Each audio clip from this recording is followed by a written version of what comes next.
my big question is who are we? Who we are as people? And on the surface, it looks like we are all different, but deep inside, I believe we're very similar. I tend to look for similarities. I tend to look for what makes us all just part of the human race.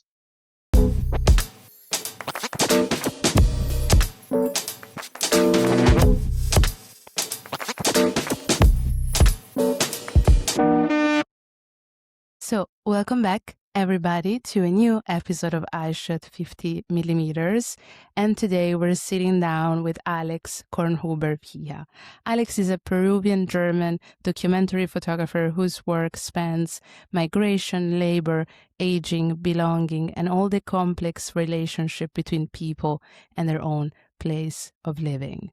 For more than 20 years, Alex has photographed Peru with a very deeply personal and critical eye, and all that work is going to be included in this very special limited edition book we're doing together called La Tierra Que Somos. So Alex, thank you so much for being with me today, and welcome. Thank you so much. I feel very welcome. Thank you. Thank you. And I hope I really pronounced your last name well. Apologies for everybody who's listening. But just before we start, I want to leave a very small message to everybody who's watching to keep liking and keep subscribing, because what's a very small click to you, it means the world for us to keep bringing you this kind of content. And since a couple of months, we also have all our interviews available as podcast. Alex, now let's actually begin after all this. And the very first question I have for you, as I was saying before, you are a Peruvian-German photographer, and your life and work seems to have moved across very different geographies. So all this, because you've moved from Switzerland, Peru, now Spain as well. How do you think this movement between places has some way shaped the way you look or the way you do photography? I think completely. I mean, I'm a son of migrants somehow. I mean, my father's German, my mother's Peruvian. I identify as Peruvian though. I don't really identify as German, but it has always given me a feeling that I belong anywhere or don't belong anywhere. So it has always sort of been very easy for me to go places, to enter realities different than mine. So it must have helped. I don't think about it, but it must have helped my approach to places and people as somebody from just the world, I guess. Absolutely. And looking at your work across, again, different countries and contexts, do you feel there is one question that has followed you since the beginning, or were you looking for something unconsciously, perhaps? I think my big question is who are we? Who we are as people? And on the surface, it looks like we are all different, but deep inside, I believe we're very similar. That's somehow what I felt. And that's why I think I feel comfortable with people everywhere I go. I tend to look for similarities. I tend to look for what makes us all just part of the human race. If there is something unconscious, I'm not conscious of it yet. So, Correct. yeah. Totally fair. As we have kind of said already a little bit at the beginning, a lot of your work comes from a very long relationship with Peru as well. So after more than 2 decades photographing Peru, how has your understanding of the country changed through the images, if has changed, of course? Well, I've become aware that we as Peruvians come from a very deep place in history, and that has marked us as human beings in a very profound way. I'm fascinated by Peru, by Peruvians. It is a difficult country, it's a country of contrast. It is a very beautiful place. And I think it is a country that, regardless of whether you're a photographer or not, but it really awakens your sense of curiosity, uh, which as a photographer, that is wonderful. And I think it is because of the people. It is the people that has made me very curious to try to come close to them, try to understand each other, right? Because I'm also given so much. Yeah. Absolutely. And what kind of Peru did you initially think you were photographing, and what kind of Peru did the archive eventually reveal to you? I think at the very beginning, I did the very typical sort of kind of tourist Peruvian kind of thing. Is it takes a while to get past that initial mask, but I think my formative years were done in more easier places, perhaps. But very quickly, I became very interested in the it's sort of hidden Peru, in the more difficult places, in the places where you're not supposed to go, perhaps. And I can't stand that. I can't stand somebody telling me, "Oh, you can't go there because it's dangerous." It's like I want to go also, right? So I think that hidden Peru, or that, I don't want to say dangerous, but sort of dodgy places, has really made me go and see past the mask of the typical Peruvian that you see so much. And when do you travel through a country for so many years, do you begin looking for certain patterns, or do you try to remain open to being surprised? Yeah, I love being surprised. I love being surprised. I do research when I go somewhere, but it also, I hate falling into like the trap of um knowing thinking that you know what to expect. I think my best work is when you're totally blown away by the unexpected. Maybe you think, oh, this place is so dangerous, I'm going to be very careful. Then you go there and it turns out that people are welcoming, or vice versa, right? So Absolutely. I love the unexpected in the photographic process. Yes. And now, changing a little bit gears, I wanted to step back for a moment and talk a little bit more broadly about documentary photography and the field within you move as well, because we live in a time of endless images, but also growing ethical awareness and visual fatigue in some ways, and also questions about representation. So the very first question I have for you is, as we all know, documentary photography has changed enormously in the last, we could say, 20, 30 years at least. What do you think has gained, and what do you think has been lost instead? We have gained a lot of photographers, especially now with the new phones. I see people in places taking pictures. Everybody's taking pictures. In the most remote place, people are documenting.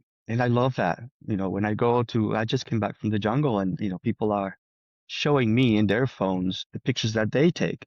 When they see that I'm a photographer, they go, "Oh, look, this is my grandmother. And this is me when I went on this place." And I love that democratization of photography. I love that it's available to everybody. I love that they're taking pictures of me, right? They're taking pictures of me now. I'm like, okay, all right, fair. So I Fair. love that everybody is looking. I love that everybody is documenting and remembering.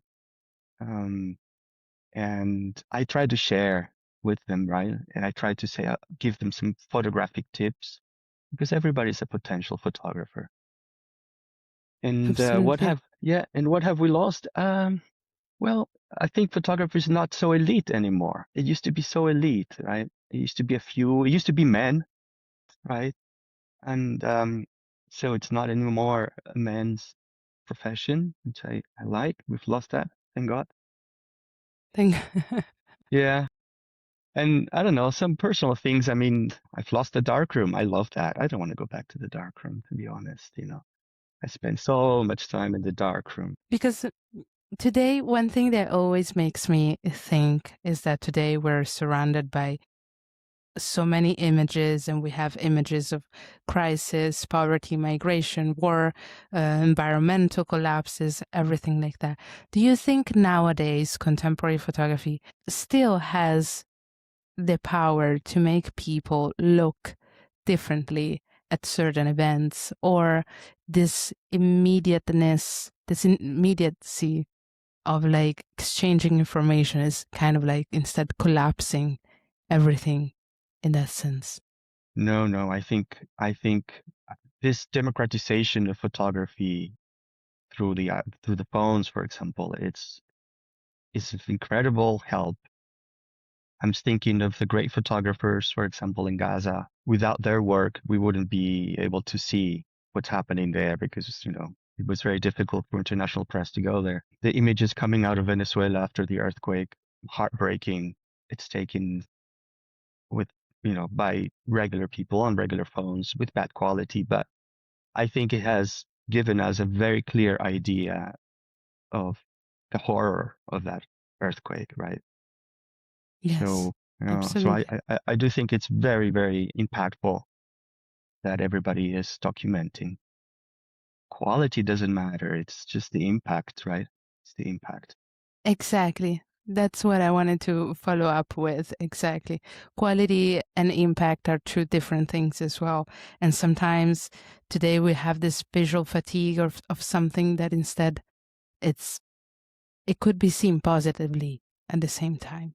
Yeah. Another thing I wanted to ask you is that today there is often this very important tension between making images that are visually strong and images, though they are ethically responsible. How do you instead navigate this tension? I hope my photography is always impactful. I mean, I work a lot in very sensitive environments. I now document aging and neurodegenerative diseases, and there's a huge ethical issue that I feel that I'm a very ethical photographer. I'm always asking for permission. I've always done that. But now when I'm photographing people with, let's say, Alzheimer's, I cannot get the consent from people with Alzheimer's. So I have to rely on the family, and I have to get a sense from that family that it's okay to do it, that the person that I'm photographing would agree. If I get a sense that no, that she would hate to be photographed, then I'll just move on. That is, I think it's a very personal issue. You are kind of are an ethical person in life in general, or maybe you're not, and that will translate in your photography. That's probably a personal choice or a way of being. I cannot impose my ethics on others also. That's true. And do you think the relationship between a photographer and subject has changed then in recent years because we're all aware of certain ethical discussions, especially maybe again with more awareness around consent, representation, authorship, or the relationship between a photographer and a subject? Because in documentary photography, it's not like you're in street photography, you're spontaneous, you're having that candid moment, and ethics is sometimes gets on behind all these things. In documentary photography, I'm not saying that you don't have stolen shots in that sense, but the relationship between the photographer and the subject has always been very important. Yeah, for me it is. I can't always ask for a picture. Sometimes I steal it and I either move quickly or ask later. I have been yelled at. I've been yelled at horribly. I had people try to, Yeah. take the camera away from me, and then you just have to enter into a negotiation kind of gently, right? If anything, it has always served me to is worked for me to get to know that person that initially was very angry. I'll apologize and I'll explain who I am, what I'm doing. It's when somebody gets angry at you, that's I think an excuse to get to know that person and to kind of Yeah. calm things down. You can't always If be asking you, for permission. You'll ruin the moment yes, sometimes. You have to take it and you have to explain that, like exactly. gently, right? You have to explain gently that, and sometimes it works. Often it works. So can we say that a photograph can always that needs to be always collaborative, or does the photographer always kind of retain the final power? Speaking broadly, of course, about documentary photography. It's probably both. Sometimes you can't. Sometimes you can't collaborate. There's just no sense in doing that. Sometimes you'll just might ruin the whole atmosphere. Sometimes you just want to be unobtrusive and stand there and just document. You're not participating, you're not saying anything. You have to be ready for everything, I think. In documentary photography, there's not just like one way or another way. I think you have to kind of build a little bit of skin also, right? To get past the uncomfortable, the moments which happen. Absolutely. Now, in terms of exploring what time gives to photography and how the meaning of an image can change when someone returns to it years later, an archive and long-term work and everything like that, much of your work seems to come from duration rather than speed, at least for me. What does time give to a photographer that perhaps talent alone cannot? Oh, it's hugely important. I tend to be not the greatest editor right away. When I look at my work and I look at the edit I made back then, I was so off. I was so off. And I think it's just also we mature as we grow older. We mature and we'll become a bit more wise, perhaps. But this body of work for me was amazing to go back, look at some of those folders full of images and realizing, my God, how did I miss? I missed like half of the images and I picked something so terrible. How could I have done that? Like the difference is night and day. But of course, you don't always have the luxury of putting your work away for 20 years and then look at it again. I know things mature. Things mature. And what's the hardest part of editing your own archive as a Immediacy. photographer? Immediacy. It's the hardest. Immediacy. Immediacy to do it right away. It needs a little bit of time. But then I think with the time also you gain experience that will help you when you have to edit right away. And your own emotions getting in the way are probably your biggest enemy because you're thinking about that situation, how hard it was or how beautiful you thought it was. And that emotion gets in the way of a true beautiful image or whatever beautiful is. But so it's putting your emotions away that it's difficult. And I think as you get older, you learn to put your emotions away. That's probably the Be more biggest. detached. More, Yeah, you have to be very detached with your work. because you Yeah. have all these feelings that come from moments that, of course, you've shot, you've lived in the first place. Yeah. Absolutely agreed. Absolutely agreed. In your work, Peru appears through people, labor, landscape as well, survival, and also through the pressure of a place and the place has on itself already as a country. So I wanted to talk a little bit about your relationship with the country, with the land, with belonging and everything like that.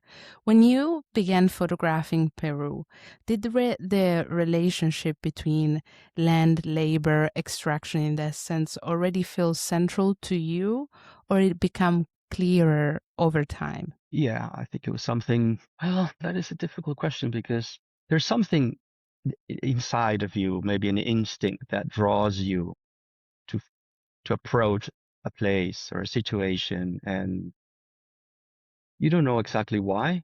And I've always been drawn to it's different kind of or tense maybe or a little bit forbidden to look at something like this. And like I said, it's built over time.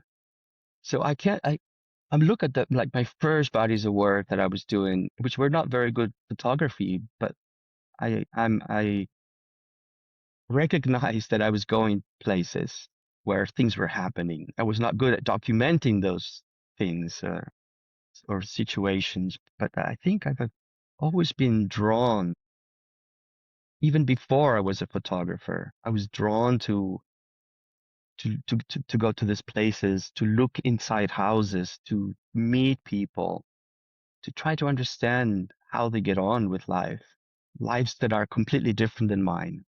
So I think it comes from trying to understand. How do you make it? How can you build your house here?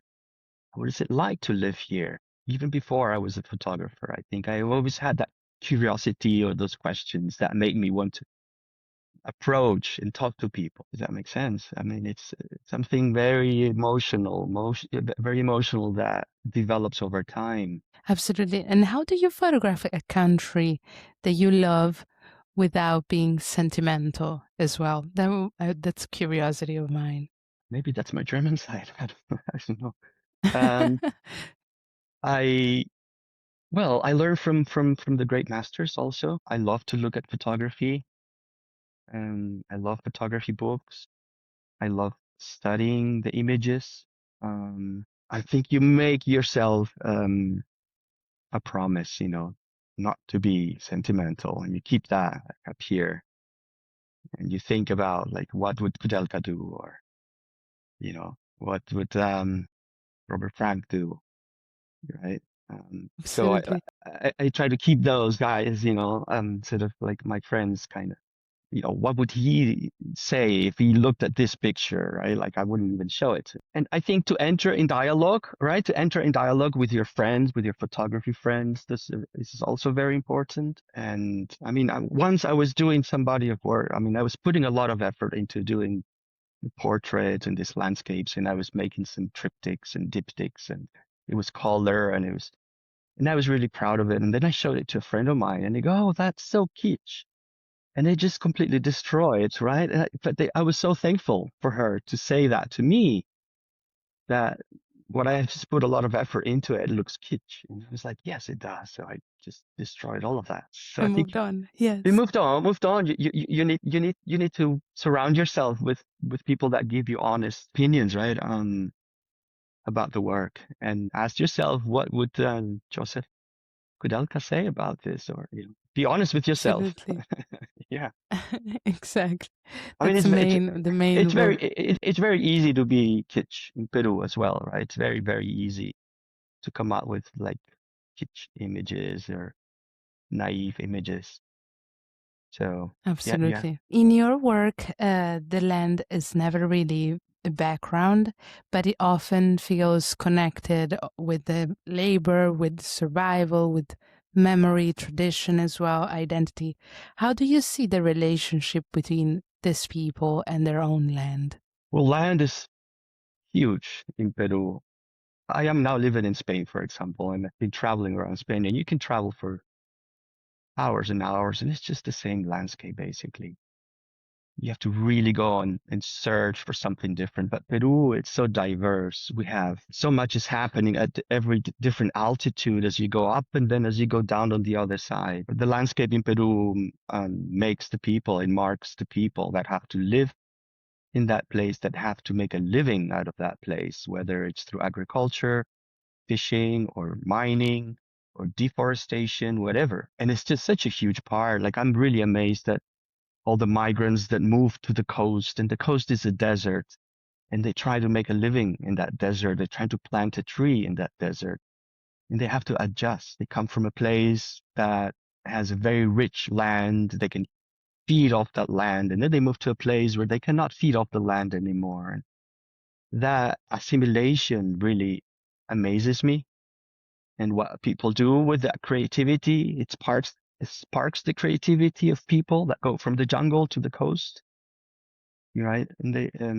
Or vice versa. And it's the landscape that makes you become resilient and creative. I love to see that in Peruvians. Peruanos are very resilient, and they're very creative with what they have to deal with as they move around different parts of the country. And they are so brave. They're so courageous.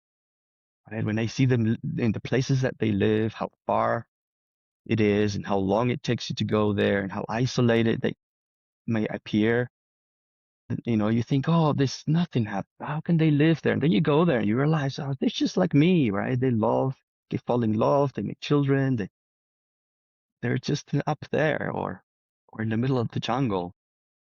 And that, I think, it makes for very brave, resilient, creative, wonderful people to talk to and to learn from them, right? I was just saying that I know so many people in my city, I'm from Lima, that they just spend the whole life, like basically in a little bubble in their own neighborhood, surrounded by the same type of people. doing the same kinds of things, speaking the same things, and that's just not Peru, right? Peru, it's so much more richer than that. So looking at those bubbles made me go out and search for Yeah. that. Search for more, exactly. And connecting just a second to the land, can you then think, do you think then that a landscape can now show the pressure of an economy? Because it's so diverse in Lima is a thing. The higher you go, the more different it is. I'm trying to connect. Yes. I mean, Peru is a natural resource country. All our economy is based on extraction, mining, forestry, fishing, and it's always been like that, right? Since pre-Columbian times. And of course, when the conquest happened for hundreds of years, they've been sucking out of the land. We've learned their techniques, and we do it now, right? And it is. I know people go to like a glacier and they build a house next to the glacier so they can mine, they can take some gold out of it, and they go and they live there, right? It might seem like crazy, but this is what we've been doing forever. It's the landscape. It keeps giving. People gravitate to these places to make a living. As you said before, Peru is deeply shaped by mining, for instance, both legal and illegal as well. And how does that reality enter everyday life, even when it's not so directly visible? Peru has a very complex society, a very complex economy. You could say we have three types of economy. We have formal economy, which maybe 20% of the population are formal, that pay taxes. And you have an informal economy, which is the majority, the vast majority of people that make a living day to day, that don't participate in the tax, right? And then you also have an illegal economy, and they are all mixed. We kind of need all three. It's very difficult, almost impossible to try to make it formal for everybody. People don't want, and it's difficult to regulate. I always say Peruvians are ungovernable, a difficult word to say, difficult to govern them. So difficult to say to somebody who is extracting minerals or cutting the forest down, and then you go and you can't do that. And it's like, well, what am I going to do then? What are you propose that I do? And it has grown so much that now it's just out of the hands, of any government trying to regulate. And Peruvians are very much capitalists, right? It's trying to make money. They're trying to get ahead, trying to get more money, to get a better house, to get education for their children. Sometimes it takes an illegal activity. There's so many people dedicated to, I don't know, cocaine production, for example. Just like regular families, like grandmothers, they're cooking, right, in big kitchens. Just, it could be Yes, coffee or, it could be potato, but it is coca leaf.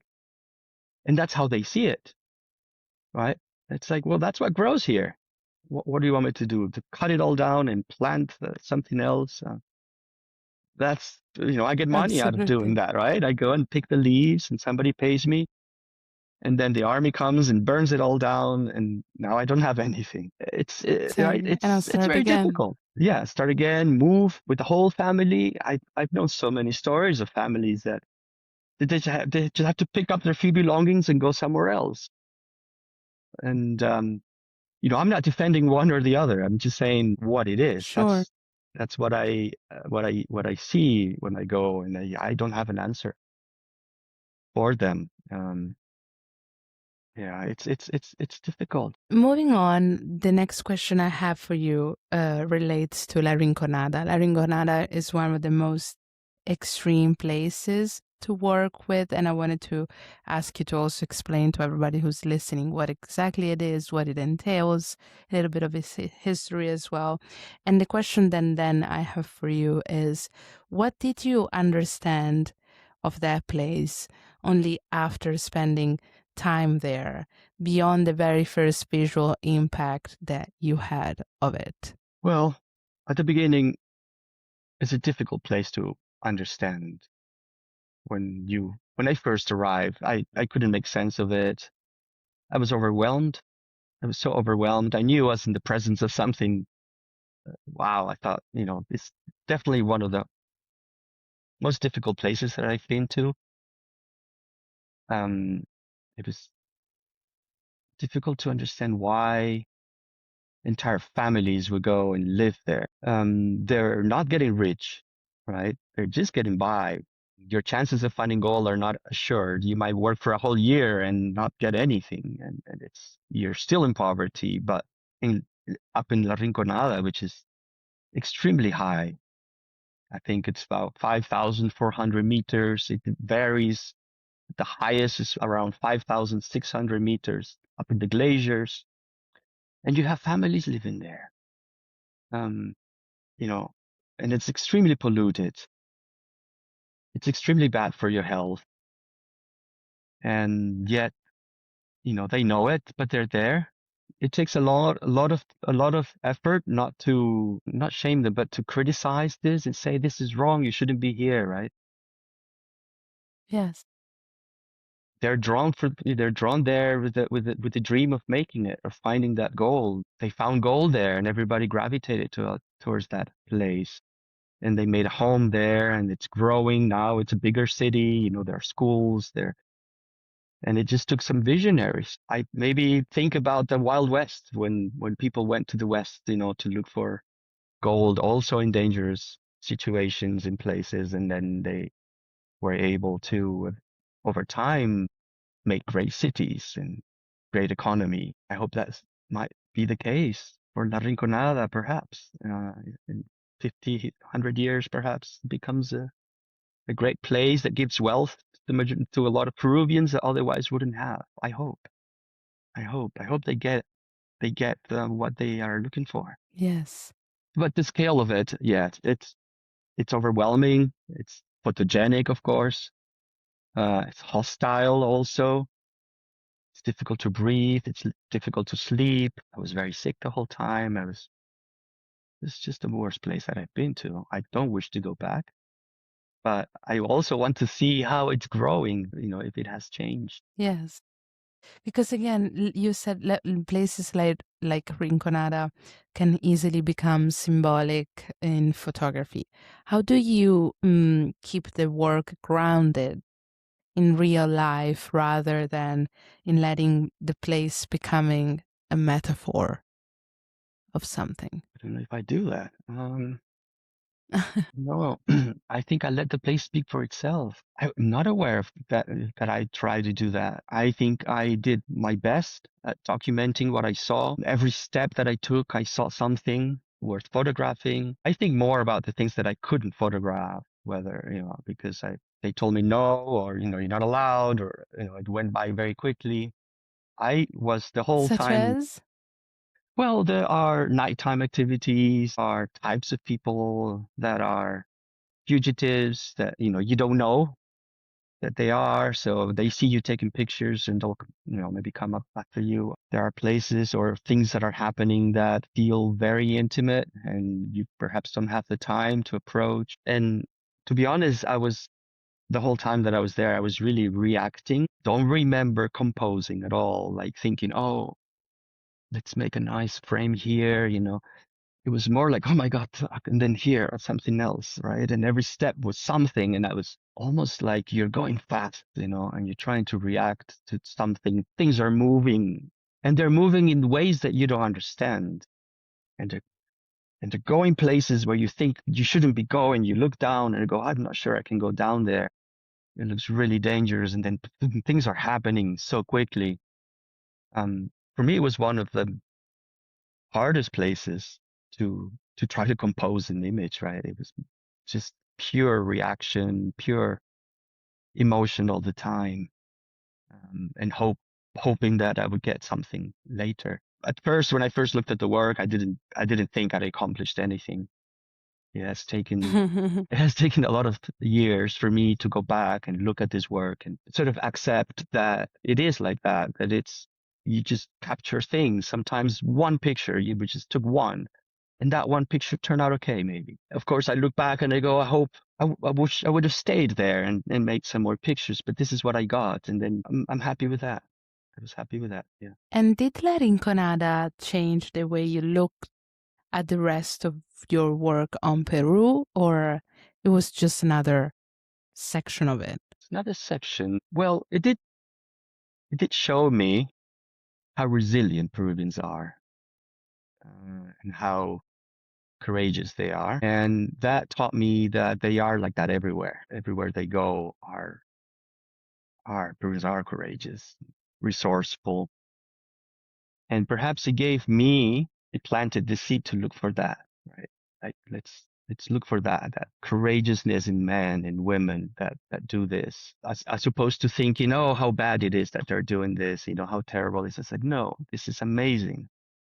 And it's given me a different outlook on Peru, because I was there and I saw it sort of firsthand, little tiny bit of it. Yeah. Yeah. Okay. Does that make sense, I guess? It does. It does. It does. Now I want to enter more directly into the book we're making together, La Tierra Que Somos, which brings parts of your work into one conversation. So Peru, land, identity, labor, extraction as well. And the question again of what it means to belong to this place. So for someone encountering your work for the very first time, how would you describe La Tierra Que Somos in a couple of words? In a couple of words. I think it is Or emotional. even more. Okay, let me think. It's empathetic. It's empathetic, I think. I hope it's empathetic, it's emotional, it is human, it is intimate. I think it is authentic in the way that I am portraying the people in a very authentic way. It's sensitive, it's humane, empathetic, and at times warm. I would like to think that it is warm. But the one thing I would like to come across is that it's empathetic, that I hope that you can feel what it's like to be there. And I think that's perhaps Yes, the thing that I feel the most, right? great.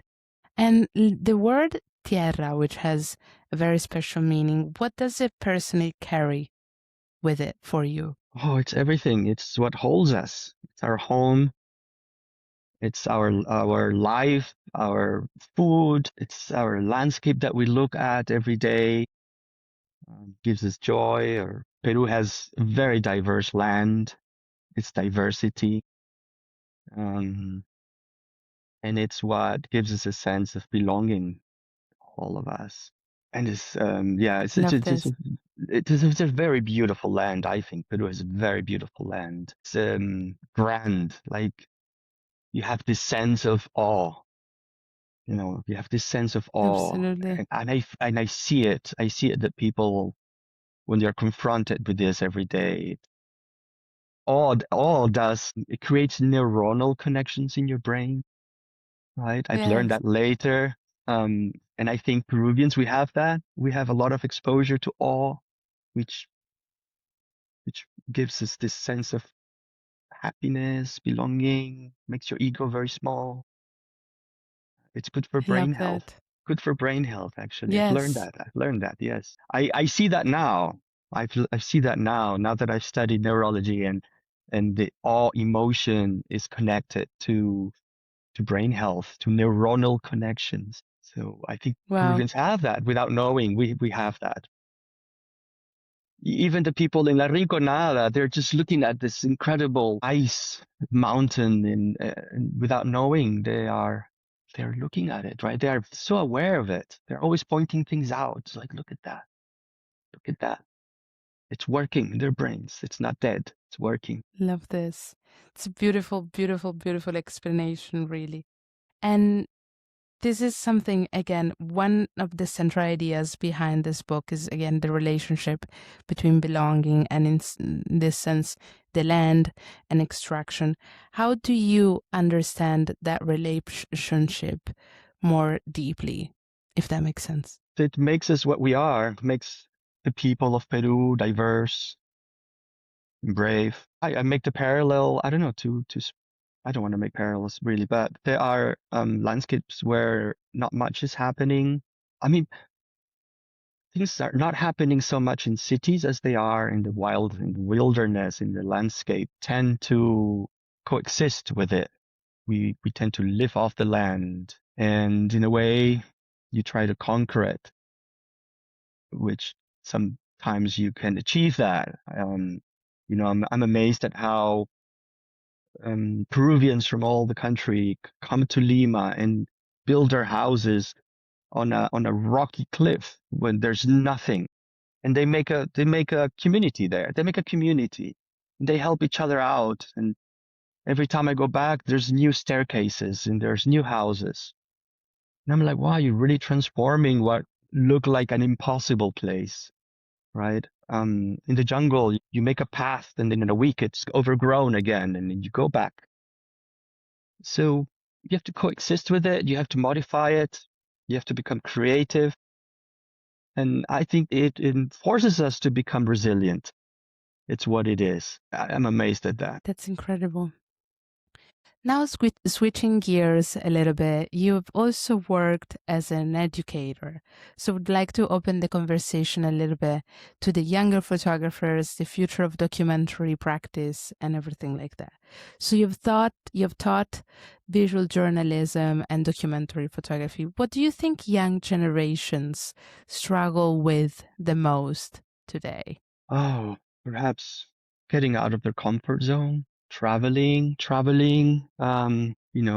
going where they tell you can't go, and be scared, perhaps. I mean, those are normal things. I'm thinking when I was starting, I was also scared, and I think it's important to get out of your environment, to be exposed to completely new environment. Doesn't matter where. Just get out of your environment, get out of your neighborhood, go to another neighborhood where you don't know anybody, and just walk the streets with your camera and meet people. I think that's perhaps what holds a lot of them. And I see a lot of them trying to be more artistic, right? And they're photographing their socks against the light or something. And that's fine. If you want to do some documentary photography, I think you have to really get out of your comfort zone. And that's it. And just focus on the people, focus on the places. Don't worry what equipment you have or anything like that. Just put yourself in the path of something new and uncomfortable. That's not the right word, but different. Different. Okay. Yeah, And and do you study, think young study the photographers masters. Sorry, study the masters, right? study Study the them masters. as, Study the please? masters. Yeah, Always important. yeah, Yes, because you, absolutely. you will start trying to copy, and in copying, you will start to develop your vision, because you're not going to be able to copy, but something will come out that's yours. Exactly. And perfect. Yes, absolutely. And try to find your own voice. Exactly. And do you think young photographers instead are maybe more ethically aware than the previous generations, or simply under maybe more pressure to be aware? No, I think they are more aware. They are more sensitive. Younger people are so sensitive, I find. I'm not judging. I'm just saying they tend to be Yeah. very, very sensitive. I don't know how that is going to help them, but yes, something new might come out.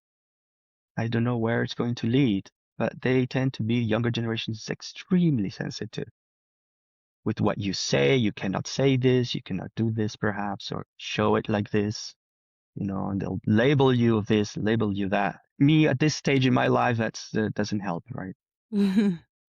And a, a very couple of two ones.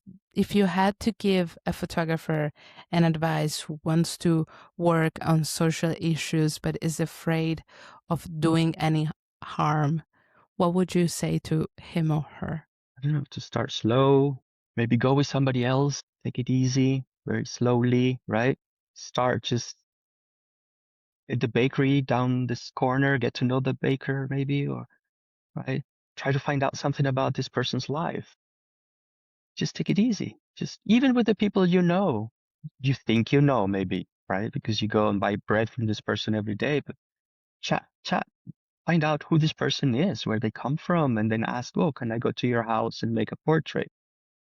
And then when they say yes, it'll feel like such a great accomplishment. Then you go and you do this portrait of a, and then the next time you realize, oh, it's not a big deal, right? He let me into his house and he showed me things, and maybe they give me a plate of food, and sharing food is such a great way of getting to know people. And when you realize that that went well, and you come out of that situation, you come out of that feeling so elevated and so good that you did that.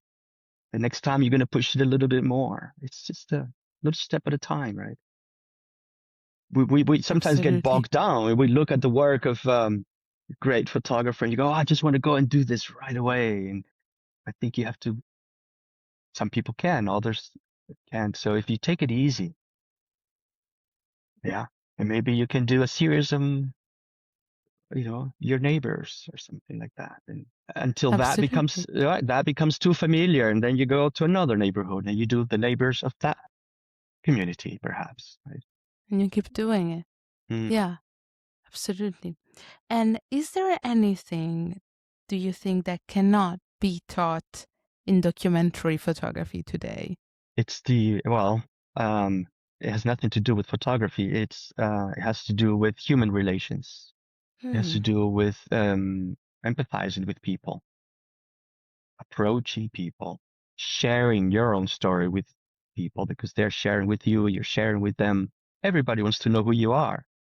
Who is this strange guy putting a camera in my face, right? I'm not a typical Peruvian looking person, for example. I stick out or everywhere I go. Like, who is this strange looking man with a camera? So those things are not taught, I think. They teach you a lot of technical stuff, but it's about human relations. Ultimately, it's about loving people, everybody, not judging, just falling in love all the time. And when I'm just thinking, you see human relations, you see grandmother hugging the granddaughter, and you're feeling it, right? Like, oh my God, this like my grandmother Yeah. hugged me too. And you realize they're just common human emotions that we all have. I think that's important to go when you're photographing to feel that, to feel it, right? To truly feel the sadness or the joy, to feel it deep inside. To close off, I want to return to some very simple, but I feel fundamental questions as well. So, after all these years, so many years photographing, what keeps you still pulling out your camera and shot? I love photography. I love photography. This is all I've done all my life. I feel that I am getting better with time. I like that. I like that the curve is going up and not down. I like that my desire to get to know it's becoming deeper. I have more knowledge. I am more at peace with myself. I'm still hoping to make a great picture one day, and I am just a very curious person, and photography gives me it's like the tool that allows me to come close to people, right? If I wasn't a photographer, I'd probably be writing, just to get close to people. So yeah, And do you think there's anything for you that you distrust about photography instead? distrust about photography, me personally. Oh, Yes. give me an example. I can't think of.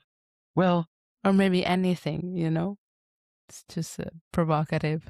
well, I sometimes feel, well, I hate it when, okay, put your situation. I see something and I can tell that I should perhaps be asking for permission, but I know that if I do, I'm either not going to get it or that's going to be destroyed, that situation. And there's that moment of tension within me. Do I take it, a confrontation? And it's a very uncomfortable feeling for me, you know? and I enter into a dialogue, which kind of destroys the moment sometimes. And I either don't take the picture or I make a hidden picture, which I hate. And I don't ever want to be put in that position where you have to hide or have that internal turmoil within yourself and the moment. I wish sometimes I had more courage to do it, but that's my own internal battle, I guess. I wish I didn't have it, but I have it, and so Of course. I deal with that as best as I can. And what do you still, very last one, and what do you still believe photography can do compared to any other medium that we know? It has the power of freezing that moment that film doesn't have. So freeze that moment forever, becomes memory, and there's so much in that frozen image to look at forever after that, right? I'm thinking about the very first picture ever taken, right, by uh, Niepce. He took that picture out of his window, and so old, you can't really see so much, right? And it's like the more I look at it, the Yeah. more I want to see more into it. And recently there was a reconstruction of it done in AI of what it actually looks like, and I was a little bit disappointed. I prefer the old one, but that power of freezing that moment, there are so many images that come to mind, Cartier-Bresson, the guy jumping over that puddle, which is the picture that made me a photographer. I'm still mesmerized by that picture. I can stare at it for hours.